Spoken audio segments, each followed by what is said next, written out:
Construimos comunidad. Buscamos la verdad siempre. 33 minutitos pasaron de las 9 de la mañana. Quiero invitarlos hoy a las 6:30 de la tarde en el stand de Marea, allí en el pabellón azul, 517 es el stand, porque se va a estar presentando allí una hermosa charla, Pensar la Argentina, voces, debates y protagonistas del pasado y el presente. Y van a estar allí Pedro Peretti, Gabriela Nasso, Jorge Giles y Alejandro Tarruela. Así que 6:30 de la tarde, hoy, miércoles 7 de mayo, en la Feria del Libro, pueden ir al stand de Marea y los van a encontrar a ellos. Hermoso tema de debate. Y saludamos a Agustín Rossi, está aquí con nosotros. Agustín, ¿cómo te va? Buen día. Muy bien, muchas gracias por la invitación. No, gracias por... Llegaste con luz, tuviste suerte. ¿Sí? Sí, se había cortado la luz. Ahora metimos el grupo electrógeno, ¿sabe qué? Estamos como pampajol. Irradia luminosidad. Un ratito en épocas que tan llegara, oscuras, uno irradia luminosidad. Se hizo la luz para recibirla, Agustín. estábamos en modo eternauta. Viste que ya había pero toda una cosa de que aparecían ya estamos cascarudos, pero zafamos. En la Estamos oscuridad bien. venimos navegando hace un año y medio y de vez en cuando. Los cascarudos están en la casa de gobierno, así que no van a venir acá. Vos decís que seguimos en el túnel de Michetti, viste que ella decía la luz al final del túnel. Estamos en el túnel. Agustín, antes de entrar en el tema ficha limpia, sí, pero quería preguntarte otras cosas que tienen que ver con el uso como especialista en defensa. Sos especialista en muchas cosas, pero en defensa tuviste rangos ministeriales, sabes de lo que estamos hablando. El uso de tropas militares para aprehensión o detención de personas en la frontera norte, que este gobierno lo vende como natural, diciendo, che, esto no es ilegal, eso está en la ley, nosotros lo vamos a hacer o ya lo estamos haciendo. ¿Cuál es tu mirada sobre eso? Bueno, es ilegal, claramente. Es claramente ilegal. Es claramente ilegal. La Ley de Seguridad Interior prevé 3 situaciones en donde las Fuerzas Armadas pueden actuar en cuestiones de seguridad interior. La primera de ellas es en apoyo logístico, no como grupos de combate, sino apoyo logístico. Digo, elementos de sanidad, de comunicaciones, de transporte. Alimentos, de la pandemia. de tendencia, bueno, digamos, sí, ¿no? Una sí. cosa de ese tipo. El segundo, lo segundo que está previsto en la Ley de Seguridad Interior es cuando hay un ataque a un regimiento. Recordar la tablada, digamos, ¿no? Cuando se ataca a un regimiento, el personal militar puede claramente defender ese regimiento. Y el tercer elemento es en el caso de que se decrete el estado de sitio, que sabemos que es un decreto del presidente con aval parlamentario, con acuerdo parlamentario. Cualquiera de las acciones de seguridad interior que no estén previstas en esos 3 es ilegales. Petri es un bruto, digamos, no pelele de Bullrich, hay que decirlo con claridad, digamos, la que maneja el Ministerio de Defensa es Bullrich, digamos, más ahora, más después de lo de ayer, claramente, sí. claramente es Bullrich, porque basa la decisión de poder detener civiles en la frontera norte en una resolución que dictó él. La resolución que dictó él, todos sabemos que en la estructura jurídica legal de la Argentina una ley es más importante que una resolución, por más que seas el ministro del área. Entonces manda a los militares a incumplir con la ley. Entonces lo más triste de todo esto es que los utiliza de carne de cañón, porque si mañana hay algún incidente con algún civil y aparece una denuncia, el que se la va a comer va a ser el personal militar. Claro. Petri va a estar tomando vino en Mendoza, seguramente para esa época. Entonces de muchísima gravedad lo que hace Petri. Vuelvo a decir, además es tan evidente que es ilegal que Petri el año pasado intentó modificar la ley, mandó un proyecto de ley al Congreso, fue al Congreso, a la Comisión de Defensa, sí, a defenderse ese proyecto de ley para ampliar las posibilidades de que las Fuerzas Armadas actúen en seguridad interior. No tuvo consenso. No pasó. Después fui yo como exministro, fueron otros exministros, otras personalidades ligadas a la cuestión de la defensa. En general todos tuvieron mirada claramente negativa. Petri dice, bueno, son los kirchneristas que quieren que... López Murphy no es kirchnerista, está en contra. Jaunarena no es kirchnerista, está en contra, digamos, porque está en contra porque dice, mira, la ley dice estas 3 cuestiones específicas. Todo lo que está por fuera de la ley es ilegal. ¿Y por qué lo no sé dónde se recibió Petri de abogado. ¿Por qué lo quieren? Pero me parece que claramente sí. Y él de lo único que no habla es de esto. Cuando usted los ven en las declaraciones, dice, nosotros queremos apresar a los narcotraficantes. Bueno, me parece que... ¿Por qué lo quieren hacer? ¿Por qué violan la ley? No, bueno, yo creo que Acá en eso hay que contextualizar, y ahí está la mano de Bullrich, ¿no? ¿Qué quiere decir eso? Hay la mano de Bullrich y la presencia la semana pasada del Comando Sur. Es un poquito más largo esto, pero voy a tratar de ser lo más sintético posible, si no después mis asesores de prensa me retan, digamos, ¿no? Hay tiempo. En la década del 70 del siglo pasado, cuando estaban las dictaduras militares, se sustentaban en la doctrina de la seguridad nacional. ¿Qué era la doctrina de la seguridad nacional? Simplificándola, el poder del Estado, de todo el Estado, tenía que estar en contra del comunismo, para que el comunismo no avance. Entonces, las Fuerzas Armadas, en seguridad interior, contra los comunistas, que éramos todos, digamos, ¿no? Bueno, caída la ley de las dictaduras militares y la doctrina que decía, a la cual hacía referencia anteriormente, el Comando Sur, que es la expresión del Pentágono para América Latina, construyó una nueva teoría, que es la teoría de las nuevas amenazas. ¿Cuál es la principal nueva amenaza? El narcoterrorismo.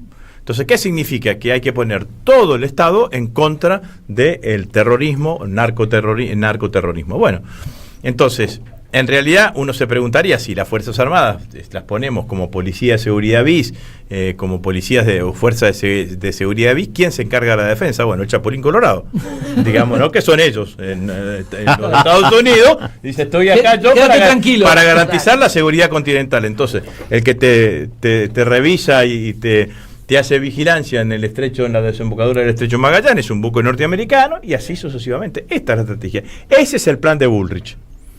Bien. Que le da una vuelta de tuerca a ella, porque imagina un sistema de que en algunos momentos las Fuerzas Armadas pueden actuar como fuerza de seguridad interior y estar debajo de la cabeza de la ministra de Seguridad, y en otros momentos, cuando hay guerra, caso hipotético, digamos, las fuerzas de seguridad pueden actuar como debajo de las Fuerzas Armadas en el caso de un conflicto bélico. Tratar de construir una idea de que existen en muchos países, en muchos países de América Latina, que no tienen Fuerzas Armadas desarrolladas, que no tienen Fuerzas de Seguridad desarrolladas y que tienen sí una Guardia Nacional. Claro, esto es, claro. No fue una cuestión cosmética que la ministra Bullrich no se llame ministra de Seguridad Interior, se llame ministra de Seguridad Nacional. Bueno, copia el modelo estadounidense, ¿no? Ministra de Seguridad Nacional. Entonces, de esto es fundamental. Fundamentalmente lo que se trata. Y si el sistema aparentemente nos lo venden como algo muy eficaz. No, lo aplican te lo venden en Estados Unidos y no lo aplican en Estados Unidos. Exacto, eso voy. En Estados Unidos las peleas entre el FBI y la CIA, por ejemplo, digamos, ¿no? Y el Pentágono también es que es cierto que es un país que está en guerra en el mundo, digamos, ¿no? Pero claramente tienen diferencia las funciones de seguridad interior con las funciones de defensa. En general, los países más desarrollados tienen claramente diferenciada. Entonces, esto también me parece. Además, a ver, es tan burdo. Petri dijo, van a ir 10.000 personas, 10.000 efectivos militares al norte. 10.000 son la cantidad de efectivos que integran los regimientos afectados a esa operación. Pero después tuvo que aclarar, decir, no, bueno, van a ir 1.300, digamos, ¿no? 1.300 dividido turno de 3, 430. Claro. Dividido 2.000 kilómetros, que es la frontera norte. Es uno cada tanto, digamos. Tiene un impacto, tiene un impacto relativo. Hagamos un colador entre todos, digamos, ¿no? En ese, vamos los tres. En ese sentido. Entonces, es lo que yo digo. Si la ministra Bullrich se siente que está sobrepasada, porque puede decir, miren, las cuestiones de inseguridad en el norte está sobrepasada, ¿por qué no toma 1.300 hombres más para la gendarmería? Claro. No tengo presupuesto. Bueno, llévate 1.300 del ejército a la gendarmería. Pero dejá que el ejército se dedique a la defensa, no a las cuestiones de seguridad interior. ¿Cómo están los militares con eso? Bueno, con esta decisión no están contentos. De hecho, ustedes saben que nos enteramos de esto, de que iban a tener habilitación de apresar civiles, porque lo publicó el periodista Daniel Santoro en Clarín. En Clarín. Porque las reglas de empeñamiento estaban reservadas, digamos, era un documento reservado, no estaba público. Los que se lo dieron fueron los militares. Claro. Digamos, ¿no? Se lo dieron claramente los militares, porque uno lee el texto de la nota y los militares dicen, bueno, nosotros no tenemos problema para ir, pero hagan una ley. Claro. Porque en todas las Fuerzas Armadas, que muchos de ellos se sienten atraídos con este discurso, bueno, todo ese tipo de cuestiones, el desfile, los muñequitos de torta arriba de los tanques, que todo eso, digamos, ¿no? Les cae bien. Ahora, también tienen absolutamente en claro que Martínez de Dios murió en su casco de estancia y Videla murió en la cárcel. Que eso es lo que plantea Villarroel, ¿no? Esa es una de las principales diferencias claramente de Villarroel con lo que propone Patricia Bullrich. Villarroel ha planteado que los militares no tienen que actuar en cuestiones de seguridad interior, que yo creo que por mi experiencia es lo que piensan los militares. No quieren meterse en cuestiones de seguridad interior. Siempre los tironean con qué, con que si ustedes se meten en seguridad interior le vamos a aumentar los salarios y le vamos a dar más equipamiento. Los van a mandar a la... Yo digo, porque además 1.300 hombres, Roberto, con suerte 300 son oficiales y suboficiales. El resto de los 1.000 son soldados voluntarios. Claro. Que cobran un poco menos que 2 salarios mínimos. Sí, sí. Y que tienen un estado transitorio dentro de la fuerza, porque ingresan a los 18 y se tienen que ir a los 28 años. Entonces, contra un alférez, que es el escalafón inicial de la gendarmería, que cobra muchísimo más. Entonces, es toda una distorsión propia de... Pero sirve para hacer el anuncio, ¿no? Hay una publicación, Zona Militar, sí, que en general de cuestiones de defensa opina con fundamentos, con datos, conocen, demás, pero también muy ligada, digamos, ¿no? Con a las Fuerzas Armadas y al personal militar, con mucha información del personal militar que publicaron alrededor de esta medida de Petri en camino de convertirnos en un país bananero. Ah, mirá vos, che. Bueno, hablabas de la presentación, la discusión en el Congreso el año pasado, creo que era Juan Martín Paleo, ex... jefe de Estado Mayor Conjunto, ministro, que dijo que esto era largar a los Rottweilers. Dice, el ejército tiene función letal. Bueno, ¿no? eso es una cuestión, digamos, ¿no? Cuando sacás el ejército de la calle, el problema no es sacarlo, sino volverlo adentro. Volverlo adentro y esto que no se entiende porque yo entiendo que la asociación es inmediata. Si vos encontrás un tipo con bota, con borcego, con uniforme verde, con gorra y demás, son parecidos los policías y los militares. Sí. Ahora, el militar está preparado para una situación límite que es una guerra, y en su capacitación lo que tiene es un sentido de uso letal de las Fuerzas Armadas, de su sistema de armas. Entonces, si vos le podés dar un curso de 2 meses para actuar en seguridad interior, ahora tiene 40 años de formarse en otro sentido. Es otra lógica. Es probable que si hay un militar patrullando, caminando acá por la calle y alguien va y le dice, señor, tac, haga así el tipo. ¿Me entendés? Porque es su reacción. Bueno, y yo creo que esto, lo peligroso que tiene, además de todo esto, es dejar abierta la puerta, porque es eso, todos los intentos son a ver cómo hacemos para abrir la puerta de meter a los militares en seguridad interior. Claro, sí. Por algo Bullrich dijo, cuando fue en marzo del año pasado, esa semana horrible que tuvimos en Rosario con 4 víctimas inocentes, Bullrich dijo terroristas. Claro. Por para algo, abrir la puerta. En la marcha de los jubilados, acciones terroristas que intentaban desestabilizar el Congreso. Los mapuches, terroristas. Los bagalleros que entran de Bolivia, terroristas. Entonces, sí, antes era comunista, así. Efectivamente. Tema ficha limpia. Sí. ¿Qué es lo que sabés? ¿Cómo lo caracterizás? ¿Se inicia para vos hoy qué cosa con esta sanción, si es que se da? Bueno, para mí no tenemos dimensión, si se sanciona no tenemos dimensión de lo del deterioro institucional que significa que exista una ley como ficha limpia, que es la primera ley en 40 años de democracia que está destinada para una única persona, que es Cristina Fernández de Kirchner. Digamos, ¿no? La verdad que es una ley cuya aplicación efectiva tiene un único destinatario, que es Cristina. Las leyes en general son para el conjunto de la población. Esta es una ley hecha en contra de Cristina. Sí, con nombre y apellido. Con nombre y apellido. Que trae como consecuencia política que la principal dirigente del principal partido opositor, que fue 2 veces presidenta, 1 vez vicepresidenta, no pueda competir en las próximas elecciones, y entonces eso tiene un solo nombre, que es proscripción. Solamente asemejable en la historia política argentina con el decreto reglamentario que hizo la NUCE para convocar en 1973 hasta las elecciones. que dijo pueden ser candidatos a presidente todos los ciudadanos argentinos, pero deben acreditar 2 años de residencia efectiva en el país. El único que no podía acreditar 2 años de residencia efectiva en el país se llamaba Juan Perón. Por eso fue Cámpora. ¿no? Entonces, era sutil. Entonces era sutil. Entonces fue un decreto hecho para que Perón no participe de las elecciones. Esta es una ley hecha para que Cristina no participe de las elecciones. Entonces, el deterioro que va a generar eso va a ser un deterioro enorme.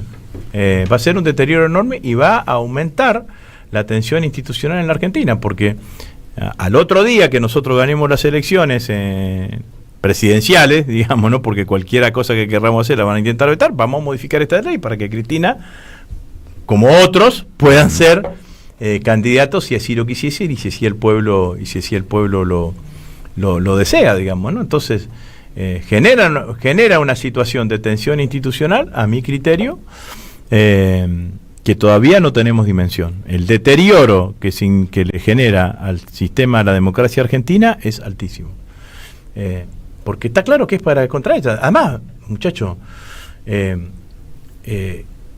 la Libertad Avanza y el macrismo, digamos, autoridad moral y ética nula. No tienen ninguna autoridad ética. Digo, yo hice un discurso famoso, recordado, con el contrabandista de Macri. El contrabandista de Macri. Macri fue condenado por esa ley de ficha limpia. Macri no podría haber sido ni candidato a jefe de gobierno de la ciudad de Buenos Aires, porque tenía la doble condena. Lo eximieron del cumplimiento de la prisión porque Franco Macri pagó los impuestos, el monto de los impuestos que había evadido. Y lo eximió la Corte Suprema de Justicia de la mayoría automática. Fue una de las causales La de Sebel. La de Sebel. Sí, fue una de las causales por la cual Elisa Carrió hizo el juicio político a los jueces de la mayoría automática. Este mismo Senado que va a votar ficha limpia impidió que se conforme una comisión investigadora por el caso Libra. Entonces, ¿de dónde está la transparencia? ¿Dónde está la idea de que no los corruptos? Hermano, no quisieron que condenar a nadie, que se investigue, cosa que logró la Cámara de Diputados y que ahora con trampas la trabaron a la conformación a la elección de las autoridades de la comisión, pero no quisieron esto. ¿Quiénes no quisieron? El PRO y la Libertad Avanza. Entonces, los tipos que te van a votar ficha limpia son tipos que no tienen ninguna autoridad moral. Digo, ahora va a estar más sucio que una papa. Esto hay que decirlo, que hay que decirlo con claridad, digamos. Agustín, ¿no? Vos hablas de la Libertad Avanza y hablas de también el PRO y hablas del fuerte deterioro institucional. ¿No amerita una declaración de CGT o de los gobernadores peronistas, digamos, en este caso puntual? Amerita una reacción de todo, no sé si la habrá, digamos, ¿no? Pero sí amerita porque eso es peronismo, Cristina dice las cosas muchos años antes, ¿no? Total. Cuando dijo no vienen por mí, vienen por ustedes. Vienen por los trabajadores y demás. Bueno, claramente lo estaba diciendo. Ahora, además, yo lo digo no sé en qué lugar están viviendo. Porque si le hacen esto a Cristina, que tiene más poder que toda la dirigencia, el resto de la dirigencia política opositora junta, digamos, poder derivado de su consenso y de su liderazgo en la gente, ¿te imaginas con cualquiera? Porque además, claramente, la justicia actúa de una manera para con nosotros y de otra manera para con nosotros. Nosotros somos culpables antes de serlo y los otros son sobreseídos aún siendo culpables. Si no, fíjense qué pasa con la investigación sobre el chico fotógrafo que todavía está en terapia intensiva por Grillo, por la represión encargada por Patricia Bullrich, que primero dijo que estaba... Casi dijo que el pibe fotógrafo fue a cabecear el tiro, digamos, ¿no? Una cosa de ese tipo, digamos. Pero dijo, lo acusó de militante kirchnerista. Sí, la misma reacción que tuvo cuando pasó lo de Santiago Maldonado, lo de Rafael Nahuel, ¿no? O sea, enseguida culpar a la víctima del accionar de una fuerza de seguridad que ya fomenta que actúe de la manera que actúa. Sí. Perdón, hay un oyente que nos envía, avance. Nos envía un mensaje, te felicita, se llama Amado Vudú. Amado, que le mando un gran abrazo. Un abrazo grande, Amado. Va a estar en estos días con nosotros, Amado, que va a venir acá, vamos a estar charlando. 2 años, yo siempre me acuerdo de eso, 2 años de crecimiento de PBI, Amado Boudou, ministro de Economía. Yo me lo acuerdo de eso. Ya con eso me ganó el cariño para siempre. A ver, una cosa más, nos quedan pocos minutos, pero vos ves conexión entre, por ejemplo, lo que sucede con Cristina, lo que está sucediendo con la política de Patricia Bullrich, quiero decir, Comando Sur, digo, ¿vos ves que hay algún tipo de intromisión que opera en la política argentina? ¿Pero cómo no van a operar? Digo claramente, digamos, Cuba sigue con bloqueo, Venezuela está bloqueada, los Estados Unidos, Trump mediante, participaron del golpe contra Evo Morales. Si queremos mirar hacia el costado, miramos hacia el costado, digamos, ¿no? Pero esto es claramente así. Uh-huh. El mecanismo de ficha limpia fue el que terminó impidiendo que Lula fuese candidato a presidente cuando Bolsonaro ganó las elecciones. Claro. Y que el PT tuvo que ir con Haddad porque Lula estaba preso. Y los mismos jueces que lo metieron preso a Lula, después lo sobreseyeron. Bueno, pensemos que Moro se saca la foto con Bonadío y de las 13 causas que Cristina tiene durante el macrismo, 12 estaban en manos de Bonadío. Con una teoría jurídica creativa que decía Cristina no podría no saber. Claro. Digamos, sí, ¿no? Entonces, no indagatorias en un día, vos hablabas de Macri recién. Esto es así. Y Moro, que no quería justicia, quería ser ministro de justicia. Y lo fue. Fue ministro de justicia de Bolsonaro. Entonces, la verdad que la política, porque acá en el medio se cruza otro tema, digamos, ¿no? Que es muy fuerte, que es lo que los dirigentes políticos opositores no entienden, porque los dirigentes políticos opositores son empleados del poder corporativo en la Argentina. Empleados de los grupos empresarios, son empleados del poder judicial, porque ¿cómo vas a resignar una herramienta de la política en manos del poder judicial? Con el desprestigio que tiene el Poder Judicial. Los políticos estamos desprestigiados. El Poder Judicial está más desprestigiado que nosotros. Bueno, entonces vos no solamente vas a tener que tener, para ser candidato, ser un tipo que tenga una X cantidad de votos para poder llegar a los objetivos que te planteas, sino que tenés que estar mirando a ver si no te meten una denuncia en la justicia, si en 6 meses tenés una doble condena. Uh-huh.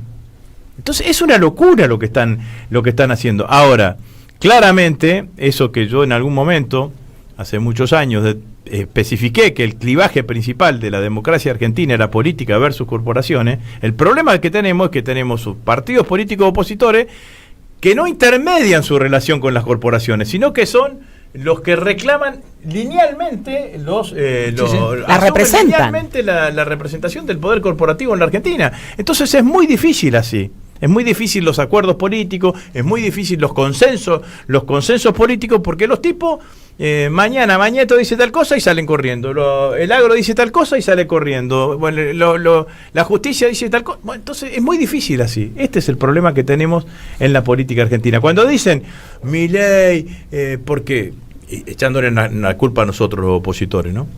¿Cómo Milei puede ser que con 10 senadores y 30 diputados logre las leyes? Muchachos, no la logró Milei, los disciplinó el poder económico en la Argentina. ¿O vos te crees que si Milei hubiese mandado una ley como la 125 la hubiesen votado? No la hubiesen votado, digamos, ¿no? Los disciplina el poder económico. Un aumento porque hay de un salario sector, no votaría. Y distribución de tierras. Claro, hay un sector de la política argentina que no quiere incomodar al poder económico, que llega a la política para ser parte de ese sistema. También digamos, de nuestro lado, digamos.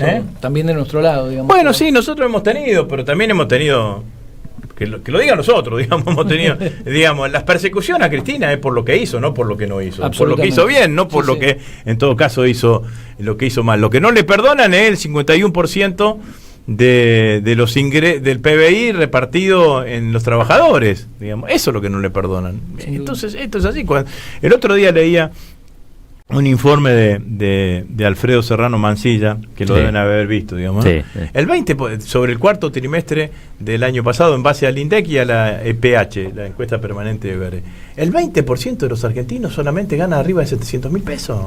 Están haciendo mierda a la clase media, la están haciendo pelota a la clase media en la Argentina, y nosotros asistimos atónitos y a veces pasivos a ese proceso. Entonces me parece que de esto es lo que se trata. Ahora, la sensación que yo percibo, que yo tengo, quizás después mañana me equivoque y sale ficha limpia y mañana el deterioro de lo que significa la democracia en la Argentina, teniendo una de las dos principales dirigentes políticos de la Argentina, el otro el presidente, digamos, ¿no? Sí, proscripto, institucionalmente proscripto, es enorme. Sí. Es enorme, Sí. digamos, ¿no? Entonces, me parece que con una condena de confirmación pendiente en la Corte Suprema de Justicia, ponen al peronismo en una situación, digamos, lo voy a poner en estos tiempos, acercan más a esta democracia a las fallidas democracias que tuvimos entre el 55 y el 73. La pregunta, tengo un minuto nada más. Sí. ¿El peronismo va a luchar? El peronismo debe luchar, por lo menos tiene que estar a la izquierda de Mirta Legrandche. Digamos, ¿no? Agustín Rossi estuvo aquí con nosotros. Muchas gracias, Agustín. En la operación técnica Silvio Soler, en la producción Gary Castro también coordinando, Ezequiel León y Juan Pablo Fierro, en el streaming Leandro Díez Deza, en la producción audiovisual Mora Rusagasti, en redes Manuel Sanseverino, Alan Martínez y Vicente Castro. Gracias por todo, gracias por la luz también, agradecemos al equipo y al grupo Electrógeno. Tenemos ganador o ganadora. Sí, se lleva el libro Finalmente un mundo donde quepan todes, así con perspectiva travesti trans, si no, de Gabriel Mancilla. Se lo lleva Rómulo Ramírez de Esperanza Santa Fe. Muy bien, ¿a Santa Fe se va? Y a Esperanza, Con el chivo se va. Mirá que bien. Bueno, felicitaciones. El chivo es como la chiqui y trae suerte. Gracias, Agustín, por venir. No, gracias. Gracias, Rinco. Gracias, Vale. Gracias, Florcita. Nosotros nos Hasta despedimos. mañana. Quédense en la 530. Ahora viene el Flaco Tonietti con su gran equipo, con todo el programa de Siempre es Hoy. Y quédense en la 530 toda la programación. ¿Usted quería decir algo? Cuando me mira así, quiere decir algo. Yo sí. Dígalo ahora o calle para siempre. Ensenada, 18 horas, el Centro Cultural Mil Flores. Mil Flores va a estar Vale de Cruz presentando el Arca de Milei. Recordar que el miércoles que viene, 14 de mayo, viene a la Gran Cena de la Mar un tal Roberto Caballero. Ah, pero no arreglamos los honorarios, viejo. Qué barbaridad, che. No, a mí no me van a comprar con 3 empanadas. No, soy mascota de la MAC. Cuento una de la escena de la MAC. Pará que está. Sí. Me invitan después de las elecciones del 2017. Ellos son amplios, ¿viste? Sí, Entonces son me invitaron bastante. con Felipe Solá. Era Cena Unidad. Cena de unidad. Entonces Felipe Solá dice, ustedes se tienen que hacer la autocrítica por... Felipe había sido candidato por Massa, digamos, por el 38% que sacaron. Le digo, bueno, empezá haciéndote vos la autocrítica por el 12% que sacaron por Massa. Muy bueno. Muchas gracias, que no se corte. Chao, hasta mañana. Sinceramente